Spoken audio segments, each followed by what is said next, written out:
오늘 성경 말씀 보겠습니다. 오늘 말씀 고린도전서 15장 3절에서 8절 말씀입니다. 고린도전서 15장 3절에서 8절입니다.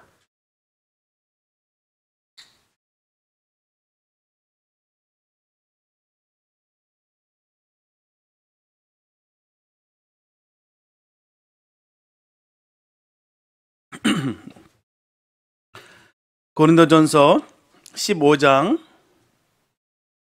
3절에서 8절 말씀입니다. 주님의 귀한 말씀 우리 한 목소리로 함께 합독하시겠습니다. 시작. 내가 받은 것을 먼저 너에게 전하였노니 이는 성경대로 그리스도께서 우리 죄를 위하여 죽으시고 장사 지낸 바 되었다가 성경대로 사흘 만에 다시 살아나사 게바에게 보이시고 후에 12 제자에게와 그 후에 500여 형제에게 일시에 보이셨나니 그 중에 지금까지 태반이나 살아있고 어떤 이는 잠들었으며 그 후에 야곱에게 보이셨으며 그 후에 모든 사도에게와 맨 나중에 만삭되지 못하여 난 자 같은 내게도 보이셨느니라. 아멘. 인류의 가장 위대한 소망은 바로 예수 그리스도가 남기신 부활에 대한 믿음, 곧 영원한 생명이랄 것입니다. 영원한 생명. 그 어떤 것과도 비교할 수 없는 너무너무 귀한 거예요. 최고의 절대 가치입니다. 영원한 생명. 125년에 아우렐리우스가 친구에게 쓴 편지가 발견됐는데요. 그는 그 당시 초기 기독교들에 대해서 전합니다. 기독교는 정말 이해하기 힘든 새 종교 집단이다. 사람이 죽어도 슬퍼하기는커녕 기뻐하며 그들의 신에게 감사의 예식을 드린다. 그들은 장례를 지내기 위해 묘지로 갈 때에도 마치 가벼운 소풍이나 가듯 노래를 부르며 감사합니다, 감사합니다 라고 말하며 행진한다 라고 썼다고 해요. 이는 초대교회 교인들이 부활신앙의 그 영생의 확신을 가졌던 것을 말해주는 증거라 할 수 있겠습니다. 감사의 절대 요건이죠. 우리가 영원한 생명 받았다는 것, 이것이 얼마나 감사의 조건이겠습니까? 뭔가 특별한 이유가 생겨서 감사가 아닌 정말 주님께서 주신 감사가 나와야 되는 거예요. 바로 신앙이, 바로 성도의 삶의 모습 속에서는 반드시 이러한 삶의 모습이 드러나야 되는 것입니다. 그 영원한 생명으로 말미암아 우리가 늘 기뻐할 수 있는 것, 감사할 수 있는 것, 상황과 형편을 바라보는 것이 아니라 주님을 바라볼 수 있는 것이 참답다는 것입니다. 사단은 늘 우리는 환경을 바라보게 하게 합니다. 또한 그 슬픔을 바라보게 합니다. 그래서 우리를 더 절망 속에, 슬픔 가운데, 우울함 속에 쳐놓습니다. 근데 우리는 그게 아니라 하나님을 바라보는 것이죠. 영원한 생명 주신 것에 감사하며 살아가는 것이죠. 영원한 생명을 가지게 되면 부족함이 사라지고요, 언제나 담대하고 당당하게 된다는 거예요. 성도의 자존심은 바로 여기 있다는 것입니다. 늘 전하고 있습니다. 성도의 자존심은 여기 있는 거예요. 영원한 생명 받았기 때문에 세상 것으로 말미암아 우리가 주눅 들지 않는다는 것입니다. 아무리 내 앞에 흠모할 만한 것들, 세상 사람들이 다 부러워할 만한 것들이 있다 할지라도 우리는 결코 부럽지 않은 이유가 거기 있는 거예요. 왜요? 생명을 받았기 때문에. 그것도 영원한 생명. 그래서 거기서 그 절대 가치를 아는 사람이 바로 감사할 수 있는 삶을 살아갈 수 있다는 것입니다. 고린도전서 15장은 부활장이라 불립니다. 당시 고린도 교회 안에는 헬라 철학의 영향을 받아서 부활을 믿지 않는 사람들이 있었던 것으로 봅니다. 사도 바울에게서 이는 대단히 중대한 문제였어요. 그것은 그리스도의 부활을 기초로 하고 있는 이 기독교 기반을 뒤흔든 문제였기 때문입니다. 부활을 뺀 기독교는 있을 수 없어요. 그래서 사도 바울은 부활에 관한 문제를 다루면서 다시 살아나사라고 합니다. 그리스도의 부활에 관한 논점은 그리스도의 부활이 역사적 사건이라는 것입니다. 그리스도는 십자가에서 완전히 죽임을 당하셨어요. 완전히 죽으셨습니다. 이는 사흘 동안 그가 무덤에 갇혀 있다는 사실이 증거하는 거예요. 예수님께서는 확실히 죽음의 권세에 갇혀 있었습니다. 그러나 그것은 사흘간이었습니다. 3일이요, 3일. 예수님께서는 사흘 후에 다시 살아나셨습니다. 그리스도의 부활은 이처럼 역사적이고도 실제적인 사건이었어요. 이런 실제적인 믿음이 있길 바랍니다. 믿음이 실제적이 되는 거예요.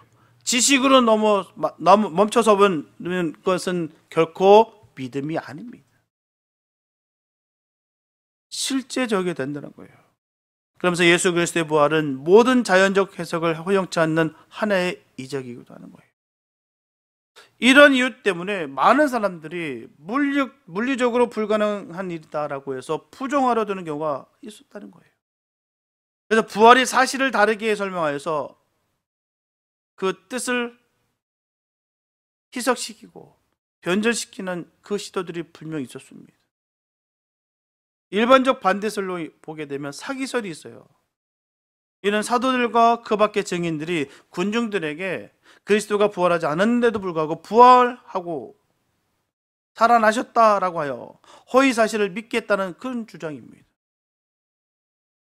주님의 죽으심으로 상심한 제자들이 담대하게 복음을 들고 나가는 것을 볼 때 사기를 쳤다라고 보기엔 너무 어렵다는 거예요. 그럴 만한 위인들이 못 됩니다. 우리가 아시다시피 제자들을 예수님께서 십자가에 달려 돌아가시기 전까지 그들의 삶의 모습을 보십시오. 무서워서 골방에 들어 부들부들 떨었습니다. 누군가 자기를 알아볼까 싶어 감췄어요. 숨었습니다. 죽음의 공포가 그들을 덮었지요. 그렇던 그들이 나와서 복음을 전한다? 있을 수 없다는 것이죠. 사기를 친다? 거짓된 것을 위해서 목숨을 바친다? 이해하기 어려운 일입니다. 확신이 없으면 절대로 목숨 걸 수가 없어요. 세상에서 가장 귀한 것은요, 자신의 생명입니다. 다른 거 다 얻었다 할지라도요, 생명 잃어버리면 아무 소용이 없어요. 아무리 부와 명예를 다 얻었다 할지라도 생명이 끝나면 끝입니다. 그만큼 생명이 귀한 거예요.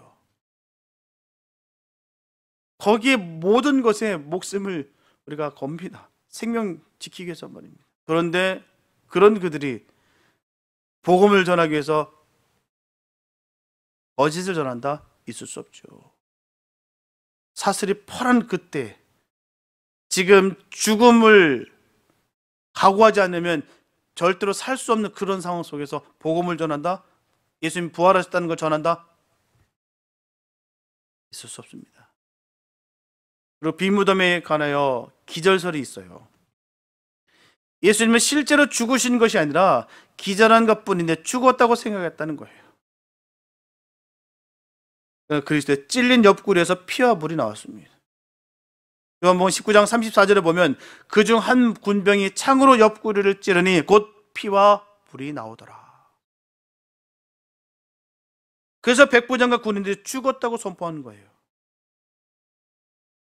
마가복음 15장 45절에 보게 되면 백부장에게 알아본 후에 요셉에게 시체를 내어주는지라 라고 말씀하고 완벽하게 죽었기 때문에 내어주는 것이죠. 그냥 기절한 것처럼, 그냥 자는 것처럼 그런 형상이 아니라 완벽하게 죽인 거예요. 끝장을 본 겁니다. 창을 옆구리에 쿡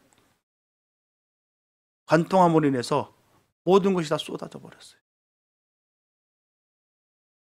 일말의 여지가 없습니다. 그렇게 해서 시체를 내어준 거예요. 여인들이 예수님의 시체의 발을 유향을 가지고서 무덤을 찾아갔습니다. 마가복음 16장 1절과 2절에 보면 안식일이 지남에 막달라 마리아와 야곱의 어머니 마리아와 또 살로메가 가서 예수께 바르기 위하여 향품을 사다 두었다가 안식 후 첫날 매우 일찍이 해돋은 때에 그 무덤으로 가며, 그리고 주님이 자신이 죽었다라고 선언하셨습니다. 계시록 1장 18절에 보면 그 사한자라 내가 전에 죽었었노라 볼지어다 이제 세세토록 살아있어 사망과 음부의 열쇠를 가졌노니라고 말씀하고 있습니다. 그러므로 그리스도는 죽은 가운데서 살아나시는 거예요. 그런데도 불구하고 주의 나타나심에 관해서 환상설, 착각설, 환각설, 강령설 등등 그런 허구맹랑한 그런 주장을 하기도 했습니다. 한꺼번에 환상을 본다는 것은 더 입장이 어렵죠. 어떤 사람들의 주장처럼 이들 모두가 한꺼번에 환상이나 환영을 보았다라고 보기가 더 어려운 거예요. 모두 동시에 똑같은 심리가 될 수 없을 뿐만 아니라 똑같이 동일한 환상을 본다는 것은 있을 수 없습니다. 500여 명이 본다는 것은 불가능한 일이에요. 한두 명도 아니죠. 똑같은 자리에서 똑같은 그 여러의 정확한 그 숫자의 사람들이 똑같이 봤다는 거예요. 부활을 믿는다는 것은 도저히 이성적인 판단으로는 절대로 해석이 안 되기 때문이라는 거예요. 그래서 믿는 것보다는 부정하는 것이 쉽습니다. 그럴 리가 어디 있겠어. 어떻게 죽었던 사람이 다시 살아나. 말도 아니지. 내가 생전에 어떤 지금까지 살아온 그 소리 중에 그런 소리를 내가 들어보지 못했어. 어떻게 죽었던 시체가 다시 살아날 수가 있어. 그건 말이 안 돼. 다 그는 속은 거야. 다 사기당한 거야. 그 환상 본 거야. 환영을 본 거야. 아니야. 이게 더 믿기가 쉽다라는 것입니다. 설득이 더 쉽다는 거예요. 또한 주님은 친히 부활하셔 살과 피가 있다고 하셨어요. 누가복음 24장 39절에 보면 내 손과 발을 보고 나인 줄 알라. 또 나를 만져보라. 영은 살과 뼈가 없으되 너희 보는 바와 같이 나는 있느니라. 여인들이 부활의 주님을 발을 붙잡았어요. 마태복음 28장 9절에 보게 되면 예수께서 저희를 만나 가라사대 평안하뇨 하시거늘 여자들이 나아가 그 발을 붙잡고 경배하니. 그렇게 만졌다라는 것이죠. 그리고 부활의 주님이 음식을 잡수십니다. 누가복음 24장 42절과 43절 말씀 보게 되면 이에 구운 생선이 한 토막을 들이매 받으사 그 앞에서 잡수시더라. 드셨습니다. 음식을 섭취하셨다는 것이죠. 회의적이던 도마가 주님을 만져보고 신앙을 고백했어요. 요한복음 20장 27절과 28절 말씀 보게 되면 도마에게 이르시되 내 손가락을 이리 내밀어 내 손을 보고 내 손을 내밀어 내 옆구리에 넣어보라. 그리하고 믿음 없는 자가 되지 말고 믿는 자가 되라. 도마가 대답하여 가로되 나의 주시며 나의 하나님이시니이다. 그러므로 환상이나 착각이나 강령이 아닌 부활의 사실입니다. 그리고 도척해 갔다는 설과 옮겨갔다는 설도 있어요. 그러나 군인들의 수가 많았고요. 당시 지키던 사람을 놓쳤을 때는요, 자신들의 책임을 져야 됩니다. 어떻게 해요? 대신 죽어야 됩니다.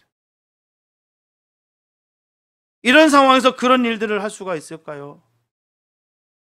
분명히 이 시신을 도둑질 당한다든지 빼앗김을 당하면은 자기 자신이 죽습니다. 그럼 어떻게 지켰을까요? 철통같이 안 지켰겠습니까? 내가 죽는데요.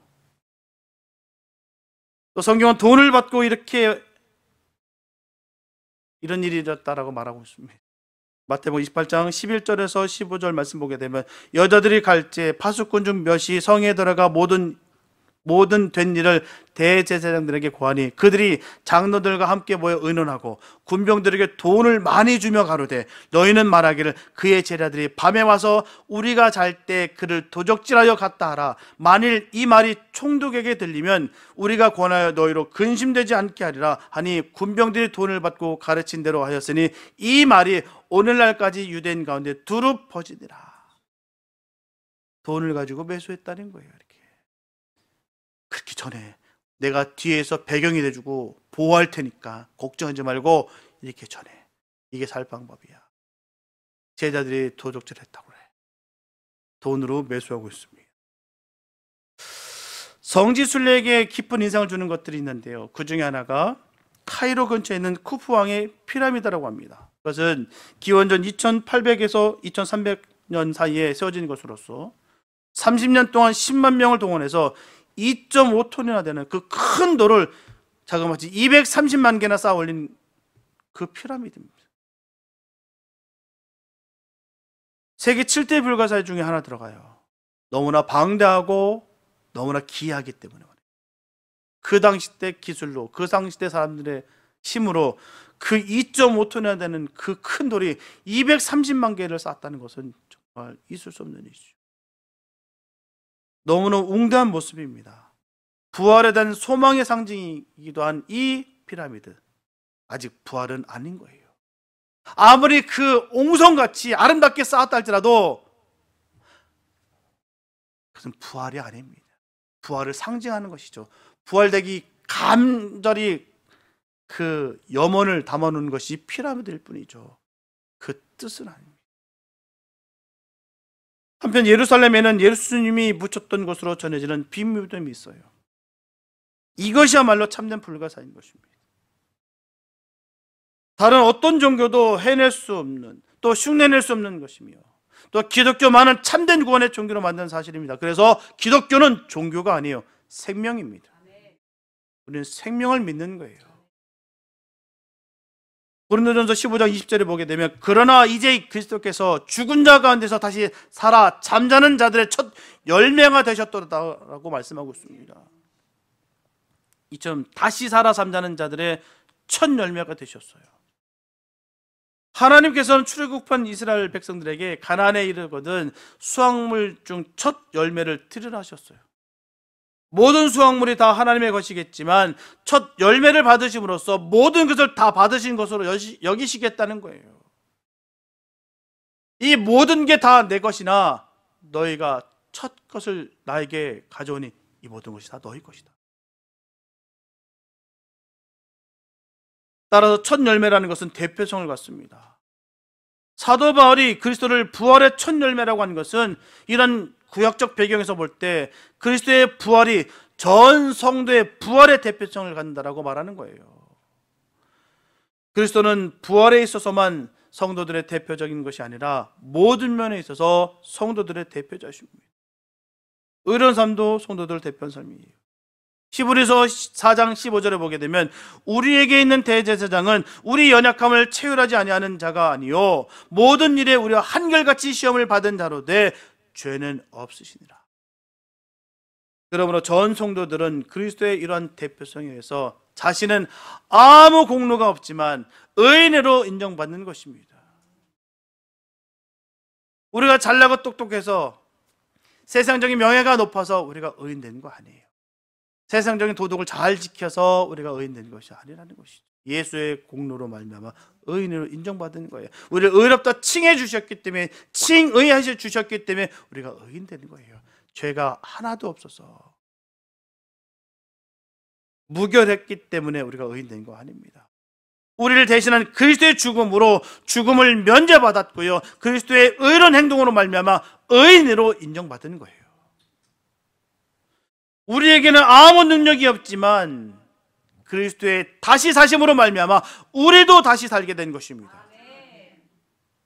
구원은 자신의 의와 율법으로는 절대로 이룰 수 없어요.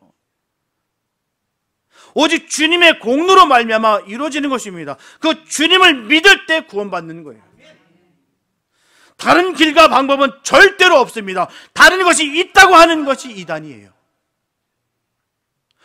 오직 예수입니다. 오직 예수를 믿음으로 말미암아 우리가 구원받는 것이죠.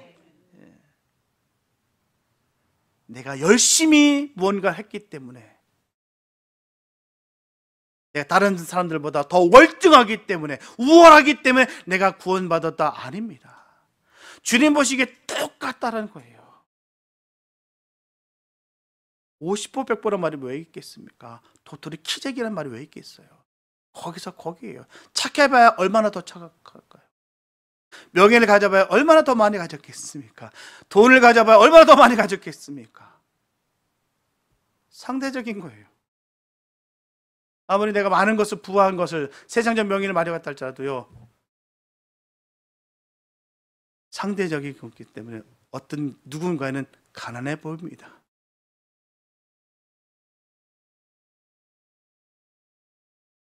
거기에 있는 것이 아니라는 것이죠. 예수를 믿음으로 말미암아 내가 구원받는 거예요. 내 의와 율법으로 절대적으로 이룰 수 없습니다. 많은 분들이 착각하고 그러세요. 내가 할 수 있는 것처럼 느끼고, 나였기 때문에 내가 구원받았구나, 나 정도 되니까 구원받았구나를 많이들 착각 속에 빠졌습니다. 아닙니다. 나 같은 죄인 살려주시죠. 예수 피의 권능으로 말미암아 우리가 예수를 믿음으로 말미암아 구원받은 거예요. 로마서 6장 4절과 5절에 보면 그러므로 우리가 그의 죽으심과 합하여 세례를 받음으로 그와 함께 장사되었나니 이는 아버지의 영광으로 말미암아 그리스도를 죽은 자 가운데서 살리심과 같이 우리도 또한 새 생명 가운데서 행하게 하려 함이니라. 만일 우리가 그의 죽으심을 본받아 연합한 자가 되었으면 또한 그의 부활을 본받아 연합한 자가 되리라. 주님과 앞에 연합한 자 되시기 바랍니다. 주님과 함께 하시기 바랍니다. 주님과 함께 되는 거예요. 그리스도의 이러한 대표성 때문에 그리스도의 부활은 우리에게 의미가 있는 것입니다. 성도들이 부활에 관한 소망과 확신을 갖게 되는 것이죠. 그러므로 그리스도의 부활은 그의 신성을 드러내심과 함께 대속의 사역을 완성됐다는 의미를 담고 있습니다. 그리스도가 죽음에서 다시 살아나심은 죽음의 권세를 완전히 패퇴시키고 승리하신 것을 의미하는 거예요. 로마서 6장 9절에 보게 되면 이는 그리스도께서 죽은 자 가운데서 사셨음에 다시 죽지 아니하시고 사망이 다시 그를 주장하지 못할 줄을 알미노라. 그리스도의 대속적 사역은 완전히 성공적이어서 인간들은 그의 피공로에 의해서 의를 전가받고 영생을 소유하게 되었다는 거예요. 철저하게 거기 있습니다. 주님의 공로로 말미암아. 주님의 공로가 약화시키는 것이 사단의 전략입니다. 그리스도의 부활은 구속에 있어서 이렇게 중대한 의미를 지닌 거예요. 예수 부활을 통해서 우리가 함께 부활된 거예요. 아무리 종교적인 열심을 다한다 할지라도요, 부활의 주님을 믿지 않는다면 그것은 믿음이 아닙니다. 사람들 많아요. 아, 예수 믿어. 아, 좋지. 근데 부활은 못 믿겠어. 마치 죽은 사람이 살 수가 있겠어. 그건 말이 안 되지. 그거 안 믿더라도 다 예수 믿으면 되잖아. 아닙니다. 그건 믿지 않는 거예요. 예수를 거부하는 거예요. 주님의 공로를 우리가 무시하는 것입니다. 많은 분들이 이렇게 속고 있다는 것이죠. 많아요. 그런 분들. 세상 속에서도 많습니다. 예수 믿어. 아, 기독교는 참 좋아. 예수 좋아. 나 믿어. 성경 말씀 다 믿어. 그런데 부활은 말도 안 돼. 죽은 사람이 어떻게 살아나? 너 봤어? 만약 우리 엄마가 죽었다 다시 살아나면 내가 믿을게. 별의별 사람 많은데 합니다.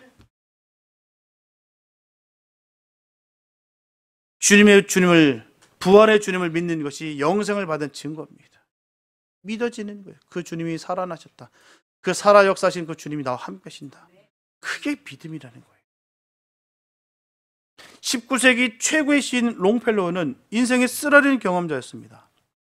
아내가 젊어서 오랫동안 앓다가 죽었고요. 재혼한 아내마저도 몇 년 안 되어서 부엌에서 화상을 입고 앓다가 또 세상을 떠났습니다. 롱펠로우가 75세가 되어서 그의 임종이 가까웠을 때 한 기자가 물었어요. 선생님은 두 부인의 사별뿐만 아니라 많은 고통을 겪으며 살아오신 것으로 아는데 그런 환경 속에서 어떻게 그토록 아름다운 시들을 쓸 수가 있었습니까? 이 롱펠로우는 마당에 보이는 사과나무를 가리키면서 저 나무가 나의 스승이었습니다.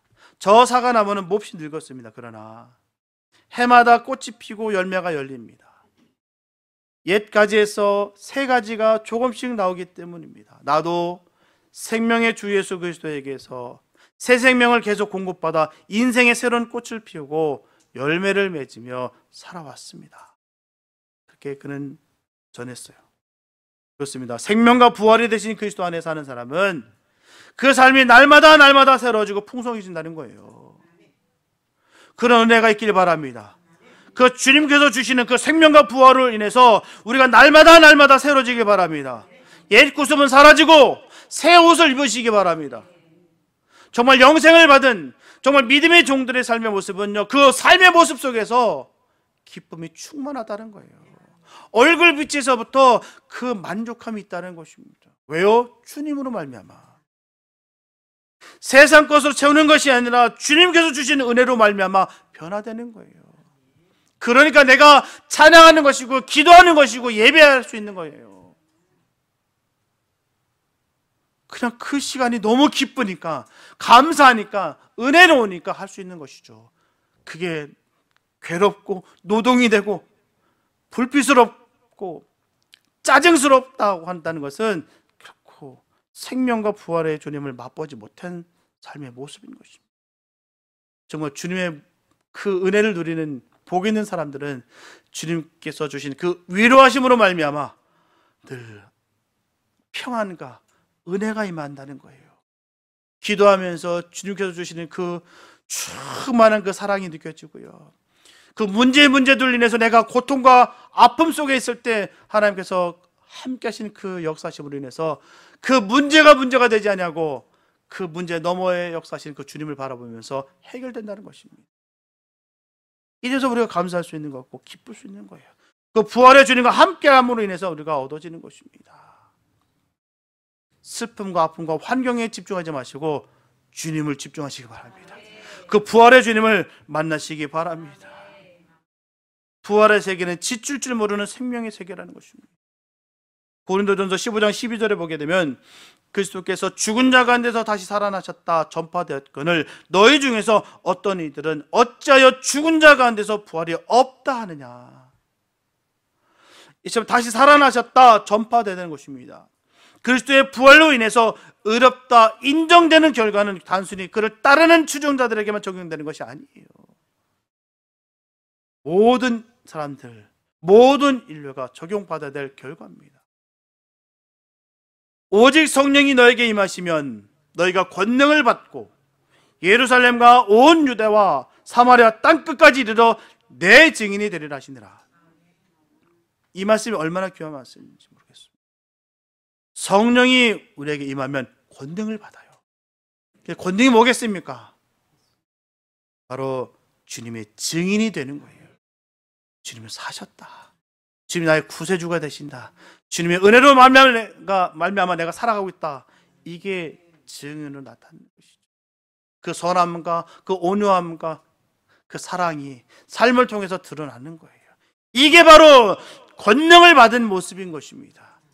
내가 성령 받아서 내가 권능을 받아 남을 압제하고 내가 압도하고 내가 눌러서 내가 과시하겠다. 이건 절대로 권능 받은 사람이 아닐 뿐만 아니라 성령 받은 사람이 아닙니다. 성령을 받으면 권능을 받게 됐어요. 분명히 예수님께서 말씀하셨던 것처럼 말입니다. 오직 성령이 너에게 임하시면 너희가 권능을 받는데 바로 내 증인이 되기 위해서. 땅끝까지 말입니다. 예수님의 증인이 되기 위해서 우리가 권능 받는 것입니다. 다른 거 아니에요. 처음에 12사도와 초대교회 성도들은 이를 제대로 인식하지 못했습니다. 그래서 주님은 예루살렘에 큰 핍박을 주시고 그들을 흔드셔서 복음을 세계로 뻗어나가게 하셨다는 거예요. 사도행전 8장 1절에 보면 사울이 그의 죽임 당함을 마땅히 여기더라. 그날에 예루살렘에 있는 교회에 큰 핍박이 나서 사도 외에는 다 유대와 사마리아 모든 땅으로 흩어지니라. 그리고 오늘날 우리에게까지 이 사실이 증거되게 하셨다는 거예요. 이제 우리가 주님으로 말미암아 구원을 받았다는 것입니다. 그래서 이 사실의 전파자 사명을 받은 거예요. 구원을 받았기 때문에 우리는 구원받은 주님의 증인이 되어야 되는 것입니다. 그럼 우리는 우리의 믿음의 선조들과 같이 이 사실을 증거해야 되는 것입니다. 믿지 않는 우리 이웃에게 전해내며 아프리카 오재기까지도 이 말씀을 복음을 전파해야 되는 거예요. 목숨을 걸고 선교를 해야 되는 이유가 여기 있습니다. 현재 있는 선교사들이 그곳에 있는 이유가 거기 있는 거예요. 반드시 전해야 되기 때문입니다. 우리도 전해야 되는 거예요. 이 기쁜 소식을 그 열방에까지 가지고 달려가야 되는 것입니다. 아직도 이 복음을 듣지 못하고 꺼져가는 영혼들이 얼마나 많은지 몰라요. 그 영혼들을 바라보면서 우리도 같이 쓰려야 되는 것이죠. 우리 자손에게도 이 말씀을 전해야 됩니다. 그리스도의 부활은 단순히 신앙의 지식으로 간직할 사건이 아닙니다.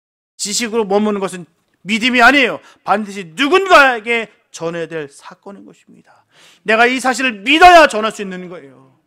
믿지 않는데 어떻게 전할 수가 있겠습니까? 믿어지지 않은데 내가 어떻게 입을 벌려서 복음을 선포할 수가 있겠습니까? 믿어지니까. 믿는다고 하면 우린 전해야 되는 것입니다. 십자가 못 박혀 죽고 장사지는 예수가 다시 살아나셨다고 하는 이 놀라운 이야기는 우리 끝까지 전해야 되는 거예요.